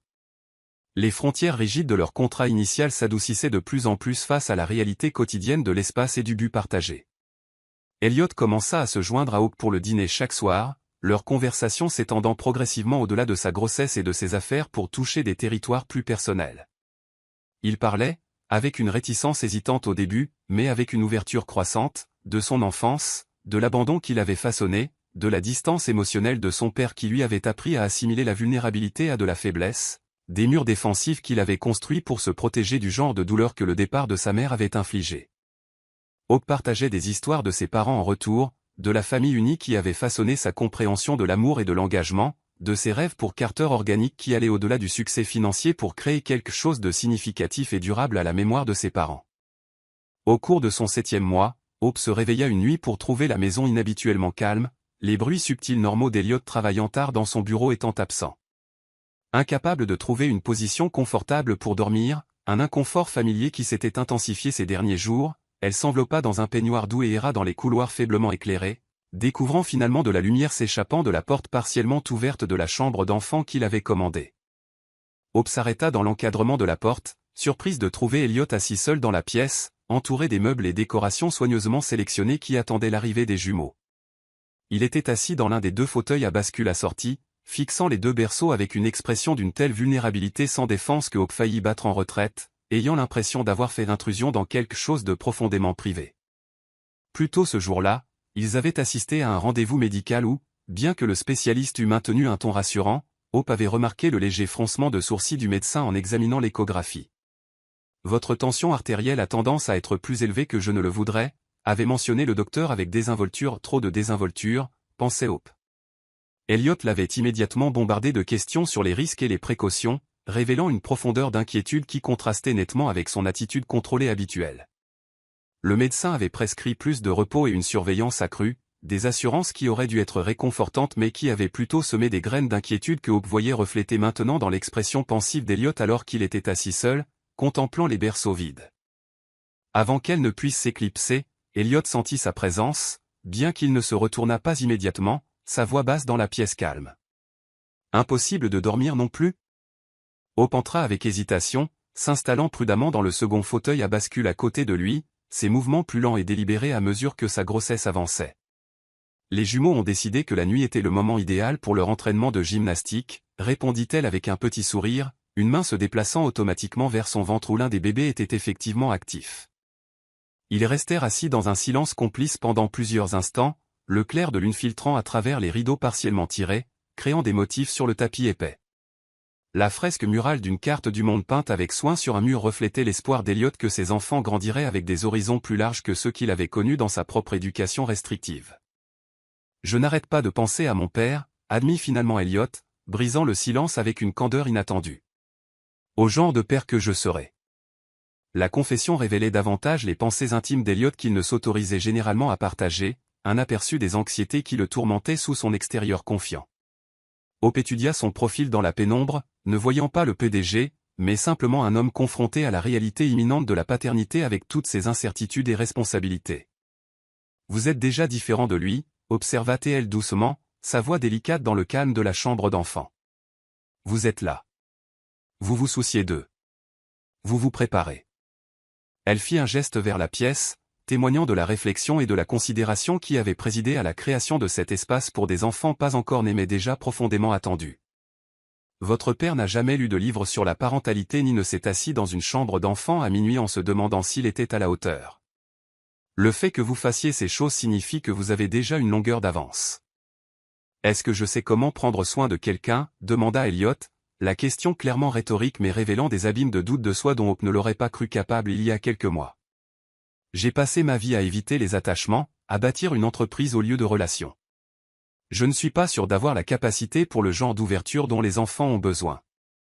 La vulnérabilité de son aveu toucha quelque chose en Hope, une reconnaissance que sous l'arrogance et le contrôle qu'elle avait initialement rencontré se trouvait un homme sincèrement inquiet de sa capacité à fournir un soutien émotionnel à ses enfants, conscient de ses limites d'une manière qu'elle ne lui avait pas créditée. Sans réfléchir, elle tendit la main vers la sienne qui reposait sur le bras du fauteuil à bascule, un geste de réconfort et de connexion qui aurait été impensable lors de leur première rencontre. Les doigts d'Elliot se refermèrent sur les siens, chauds et forts, le simple contact humain semblant l'ancrer dans le moment, fournir une réassurance que les mots seuls ne pouvaient transmettre. « Hope », dit-il, prononçant son nom comme s'il le testait sur sa langue, infusant cette unique syllabe de signification qu'aucun d'eux n'était tout à fait prêt à articuler. Leurs yeux se rencontrèrent dans la chambre éclairée par la lune, une reconnaissance mutuelle passant entre eux, du chemin parcouru depuis la froide salle de conférence où leur arrangement avait commencé, des dimensions inattendues que leur relation avait développées malgré leur détermination initiale à la garder strictement professionnelle. « Oui », répondit doucement Hope, consciente de l'atmosphère chargée entre eux, de la façon dont leurs mains jointes représentaient une connexion qui s'étendait au-delà de leurs obligations contractuelles l'un envers l'autre. « Je suis heureux que ce soit vous », dit simplement Elliot. Les mots restèrent suspendus dans l'air entre eux, chargés d'implications qu'aucun n'était prêt à explorer pleinement, mais qu'aucun ne pouvait entièrement ignorer. La déclaration englobait plus que de la gratitude pour sa participation volontaire à leur arrangement, elle suggérait une reconnaissance que, de toutes les mères porteuses potentielles qu'il aurait pu choisir, la combinaison particulière de force, d'intégrité et de compassion de Hope avait apporté quelque chose d'essentiel et d'inattendu dans sa vie soigneusement ordonnée. Hope sentit quelque chose bouger en elle à ces mots, une cristallisation de sentiments qui se développait depuis des semaines. Le plus révélateur avait été ce matin où elle avait mentionné que les petits déjeuners traditionnels du dimanche de sa mère lui manquaient, pour trouver ensuite le chef d'Elliot lui présentant une version impeccablement documentée des plats caribéens que sa mère préparait autrefois, clairement commandés par un homme qui écoutait plus attentivement qu'il ne le laissait paraître. Hope pressa doucement sa main en réponse, incapable de trouver des mots qui ne diraient ni trop peu face à cette confession silencieuse. Ils restèrent ainsi un certain temps, connectés par leurs mains jointes alors que le clair de lune se déplaçait sur le sol de la chambre, chacun perdu dans ses pensées privées sur l'avenir qui les attendait et les sentiments complexes qui s'étaient développés là où seul un arrangement d'affaires était censé exister. Chapitre 9, le calme avant la tempête. Le 8e mois apporta de sérieuses complications lorsque la tension artérielle de Hope grimpa à des niveaux alarmants. La prééclampsie est un risque que nous devons prendre au sérieux, expliqua le médecin, surtout avec des grossesses gémellaires. Le diagnostic transforma Elliot du jour au lendemain. Il réorganisa tout son emploi du temps professionnel, déléguant des responsabilités qu'il aurait auparavant insisté pour gérer seul. Le médecin ordonna un repos complet au lit, un stress minimal et une surveillance constante. Elliot transforma la suite de Hope en un espace médicalement équipé, ne lésinant sur aucune dépense pour les meilleurs spécialistes. Vous n'avez pas besoin de planer au-dessus de moi, protesta Hope alors qu'Elliot vérifiait sa tension pour la 3e fois en un seul après-midi. Les infirmières sont parfaitement capables de faire leur travail. Hope attrapa son poignet, le forçant à croiser son regard. Vous avez peur, dit-elle, la réalisation se faisant jour. Vous avez réellement peur. Le masque d'Elliot glissa, révélant une vulnérabilité qui aurait choqué ceux qui ne le connaissaient que comme le PDG implacable. S'il vous arrivait quelque chose. Au bébé. Commença-t-il, avant de s'arrêter brusquement. Rien n'arrivera, l'assura Hope, plaçant la main d'Elliot sur son ventre arrondi, où l'un des jumeaux bougeait. Nous sommes plus forts que vous ne le pensez. Cette nuit-là, alors que Hope dormait d'un sommeil agité, Elliot resta assis près de son lit. Lorsqu'elle s'agita, sortant d'un cauchemar, il prit sa main sans hésitation. Je suis là, chuchota-t-il. Vous n'êtes pas seul. Le lendemain matin, Hope se réveilla pour trouver Elliot toujours là, endormi dans le fauteuil, sa main tenant toujours la sienne. Quelque chose se brisa en elle, la dernière défense contre ce qu'elle ressentait depuis des mois. Quelque part entre les négociations de contrat et les veilles de minuit, Hope était tombée amoureuse d'Elliot Stone. Avant que Hope ne puisse pleinement assimiler cette révélation, Victor Stone arriva à l'improviste. Elliot rencontra son père dans le bureau, choisissant délibérément un lieu point malgré ses incertitudes premières. Elliot sentit un instinct primitif prendre le dessus au moment où le minuscule paquet fut déposé dans ses bras. Son corps s'ajusta pour accueillir ce poids-plume, ses muscles se tendant dans un réflexe protecteur autour de cette forme délicate. Il baissa les yeux vers son visage, vers ses traits encore marqués par la naissance mais indéniablement parfaits à ses yeux de nouveau père, et sentit quelque chose se briser dans sa poitrine. C'était une sensation à la fois douloureuse et exquise, comme si des parts de lui-même, longtemps gelées, fondaient tout à coup, submergeant son système émotionnel de sentiments qu'il n'avait aucune grille de lecture pour analyser. Puis vint son fils, tout aussi minuscule, tout aussi miraculeux. Sa petite main s'enroula par réflexe autour du doigt d'Elliot avec une force surprenante pour un être si petit. Cette connexion physique, si simple et pourtant si profonde, fit monter aux yeux d'Elliot une humidité inattendue et une vulnérabilité qu'il aurait cachée à quiconque, mais qui semblait désormais être la seule réponse appropriée à l'ampleur du moment, à la reconnaissance de la façon dont ses enfants l'avaient changé, avant même de prendre leur premier souffle. « Avez-vous choisi des prénoms » demanda l'infirmière. Sa question tira Elliot de la communion silencieuse qu'il vivait avec ses enfants. L'interrogation le prit au dépourvu. Les prénoms avaient semblé n'être qu'une formalité technique lorsqu'il avait conçu cet arrangement, un détail à régler plus tard, éclipsé par la nécessité d'assurer une naissance en bonne santé et de maintenir la nature purement commerciale de son accord avec Hope. Mais en regardant leur visage maintenant, si petit, si parfait et totalement dépendant de lui, des prénoms génériques semblaient totalement dérisoires, voire irrespectueux envers les individus distincts qu'ils étaient déjà. L'esprit d'Elliot se tourna immédiatement vers les histoires que Hope avait partagées lors de leur conversation nocturne, vers ses parents dont elle s'était battue pour préserver l'héritage à travers Carter Organic, dont les valeurs et l'amour avaient façonné la femme qui, contre toute attente, avait fini par tant compter pour lui. Nathan, dit-il avec une certitude tranquille en regardant son fils, puis déplaçant son regard vers sa fille, et Nora. Les prénoms des parents de Hope. Un hommage à l'héritage qui formerait la moitié de l'identité de ses enfants, une reconnaissance de l'histoire familiale qui méritait respect et considération, malgré les circonstances inhabituelles de leur conception.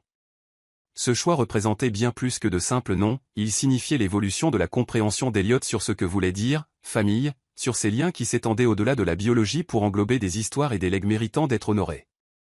C'était aussi, bien qu'il ne se l'avoua pas encore, un geste envers Hope, une promesse silencieuse que sa contribution à la vie de leurs enfants serait reconnue et valorisée, et non effacée ou minimisée comme leur contrat initial l'aurait suggéré. Les heures s'écoulèrent dans un étrange purgatoire mêlé de joie et d'anxiété. Elliot partageait son temps entre l'unité néonatale, où Nathan et Nora réagissaient bien aux soins et gagnaient des forces d'heure en heure, et la chambre de Hope aux soins intensifs, où elle restait inconsciente après son opération. Les médecins le rassuraient, son corps guérissait, et son inconscience n'était pas inhabituelle compte tenu du traumatisme et de la perte de sang, elle se réveillerait probablement lorsque son organisme serait prêt. Victor était retourné au bureau après avoir vu les jumeaux. Sa brève visite avait été marquée par un adoucissement inattendu envers son fils, une reconnaissance de la transformation d'Elliot qui s'était manifestée par un bourru mais sincère, « Ils sont beaux, fils.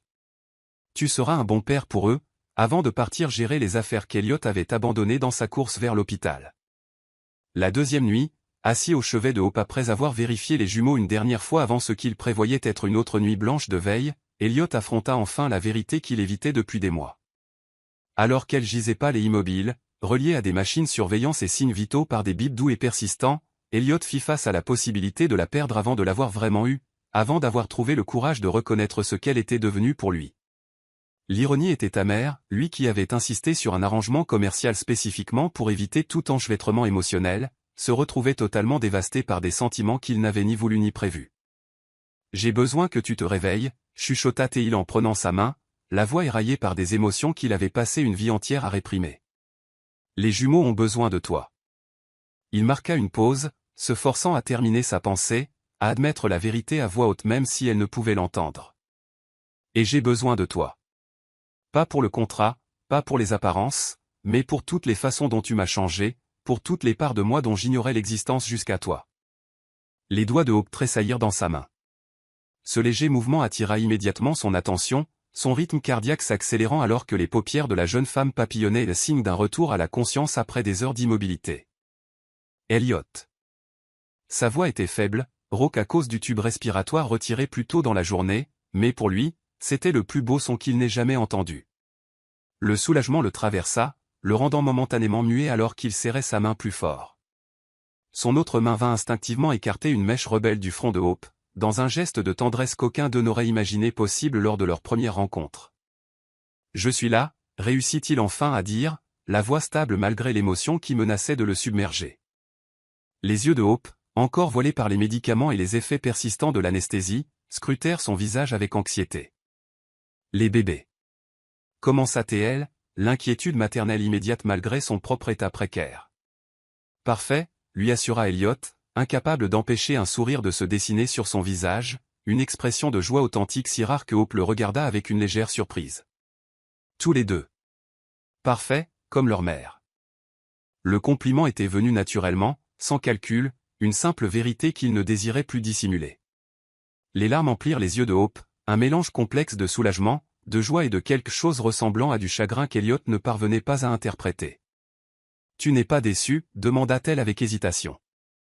La question le prit au dépourvu. « Déçu ? Pourquoi serais-je déçu ?» répondit-il, véritablement confus. Qu'est-ce qui pouvait bien lui faire croire qu'il ressentirait autre chose que de la gratitude et du bonheur face à la naissance réussie de leurs enfants et à sa propre survie? Le contrat. Je l'ai rempli, expliqua Hope, la voix encore faible mais le regard se focalisant plus clairement sur son visage, cherchant les signes de ce détachement professionnel qui avait caractérisé leur début. Tu n'as plus besoin de faire semblant. Les mots frappèrent Elliot de plein fouet, le forçant à réaliser à quel point il avait échoué à communiquer la transformation de ses sentiments. Son comportement passé avait si bien convaincu Hope que son attention actuelle n'était que pure obligation, ou pire, simple gratitude, plutôt qu'une véritable connexion émotionnelle. Bien sûr qu'elle pensait cela, il lui avait donné toutes les raisons de croire que leur arrangement restait purement transactionnel, protégeant soigneusement ses sentiments naissant derrière le masque professionnel qu'il avait perfectionné au fil des années. Je les ai appelés Nathan et Nora, dit doucement Elliot, choisissant de répondre indirectement, de démontrer par des actes plutôt que par des déclarations potentiellement vides à quel point elles comptaient pour lui. La signification des prénoms s'imposa immédiatement dans l'expression de Hope. La surprise céda la place à la compréhension alors qu'elle reconnaissait les noms de ses parents, cet hommage à son histoire familiale qu'Elliot avait choisi sans y être invité ni forcé. « Tu t'es souvenu » murmura-t-elle, de nouvelles larmes perlant dans ses yeux, mais celle-ci était différente ni anxieuse ni triste, mais touchée, émue par la prévenance inattendue de son choix. « Je me souviens de tout ce qui te concerne, Hope, admit Elliot. » Cette simple déclaration contenait des multitudes, la reconnaissance de la façon dont elle avait capturé son attention, son intérêt, et finalement son cœur, malgré tous ses efforts déterminés pour maintenir une distance émotionnelle. Le moment s'étira entre eux, chargé de possibilités qu'aucun n'avait anticipées en signant ce contrat aux termes soigneusement pesés. Les yeux de Hope commencèrent à se fermer à nouveau, l'épuisement la gagnant malgré son désir évident de poursuivre la conversation. « Repose-toi », lui dit-il doucement en pressant sa main une dernière fois avant de la relâcher.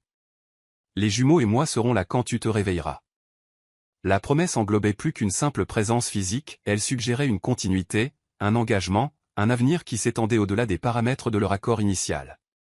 Alors que Hope sombrait à nouveau dans un sommeil réparateur, Elliot resta à ses côtés, veillant sur elle avec une tendresse qui aurait choqué quiconque ne connaissait que son personnage public. Son esprit réfléchissait déjà à la manière de prouver la profondeur de ses sentiments, une fois qu'elle serait assez forte pour la conversation qu'ils devaient avoir, la renégociation, non pas d'un contrat d'affaires, mais d'un avenir commun. Chapitre 11, Vérité et conséquences. Le rétablissement de Hope fut lent mais régulier. Lorsqu'elle sortit de l'hôpital une semaine plus tard, les jumeaux prospéraient à l'unité néonatale, presque prêts à rentrer eux aussi. Elliot avait transformé l'aile de sa maison en un véritable espace familial, doté d'une nurserie à la pointe de la technologie qui réussissait le tour de force d'être à la fois moderne et chaleureuse. La pièce arborait la fresque murale du monde peinte à la main dont ils avaient discuté des mois plus tôt, des meubles sur mesure et un éclairage subtil. Chaque détail reflétait l'investissement croissant d'Elliot dans la paternité. Alors qu'il aidait Hope à s'installer dans sa chambre, un silence inconfortable planait entre eux.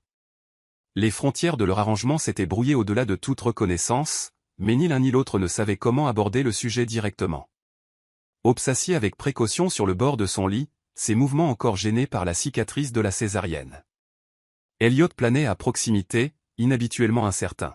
« Et maintenant, qu'est-ce qui se passe » demanda-t-elle finalement, son regard direct croisant celui d'Elliot.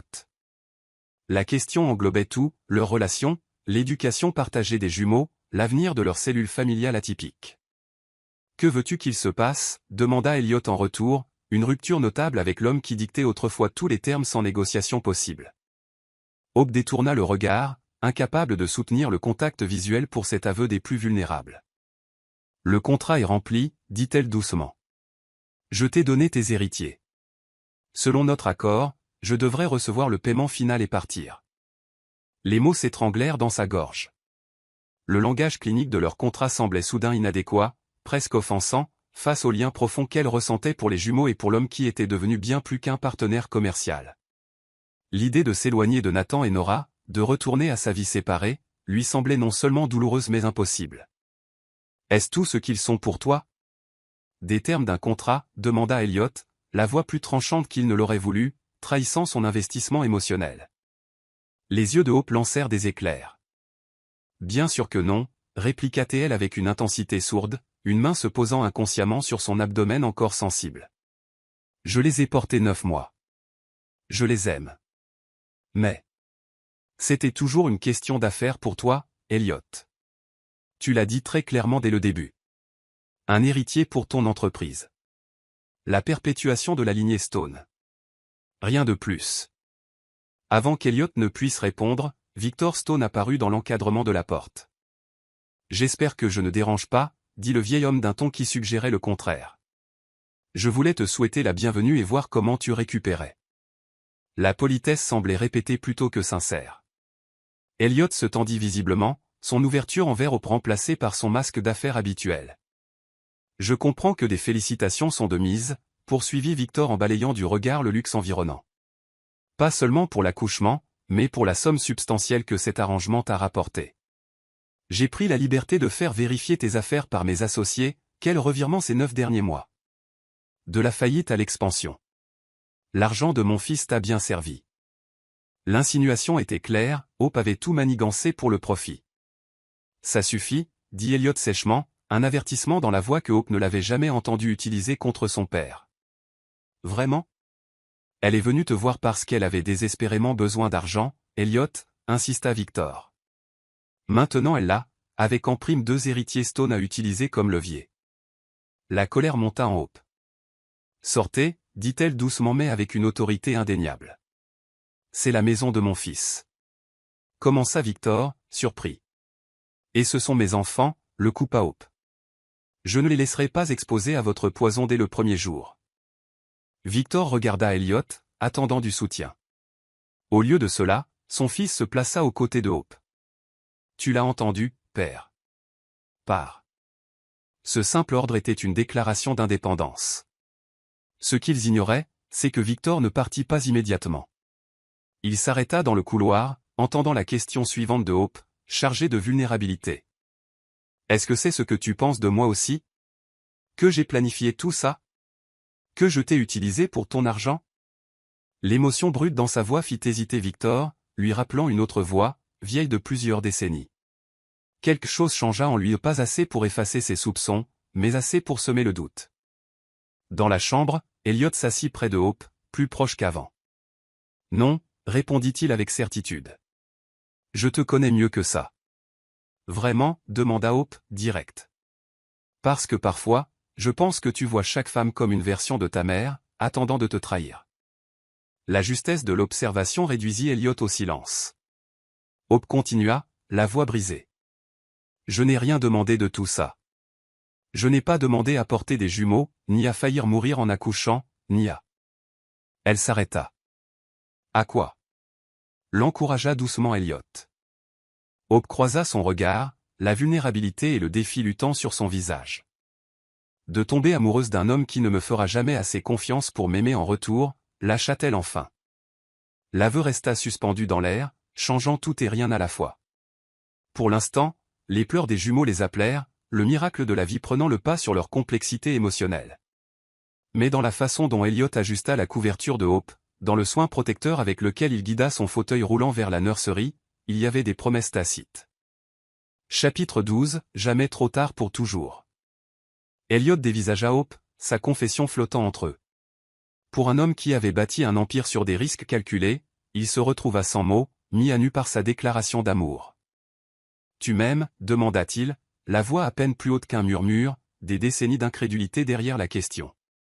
Le courage de Hope vacilla. « Dans 2 semaines, une fois les jumeaux rentrés, je serai partie, dit-elle, mesurant chaque mot. Le paiement final passera, et tu pourras élever tes héritiers sans la complication de leur mère. » Le léger tremblement dans sa voix trahissait son cœur brisé. « Est-ce ce que tu veux » demanda Elliot, son ton impérieux remplacé par l'incertitude. « Ce que je veux a cessé de compter au moment où j'ai signé ton contrat. » Elliot s'approcha, prenant sa main avec une douceur inattendue. « Ça compte pour moi. Tu comptes pour moi, Hope. Plus que les affaires, plus que l'héritage, plus que tout ce que je croyais important. Ne dis pas des choses que tu ne penses pas juste parce que j'ai survécu, ou parce que je t'ai donné des enfants, dit Hope, une larme s'échappant sur sa joue. Je n'ai pas besoin de ta gratitude. J'ai nommé nos enfants d'après tes parents, dit-il, son pouce traçant des motifs sur ses jointures, parce que je voulais qu'ils portent ton cœur, ton histoire. Sa voix devint rauque. Je suis resté à ton chevet pendant 3 jours parce qu'un monde sans toi était inimaginable. J'ai passé 9 mois à tomber amoureux de toi, à lutter contre cela parce que j'étais terrifié à l'idée d'avoir à nouveau besoin de quelqu'un. Tu m'as blessé, murmura Hope. Quand tu avais peur. Je sais, reconnut-il, l'aveu coûtant à sa fierté. J'ai été cruel quand je me sentais vulnérable. Je t'ai repoussé quand je ne voulais que te serrer plus fort. Je ne mérite pas ton pardon, mais je le demande quand même. Je demande la chance de passer ma vie à te montrer l'homme que je peux être.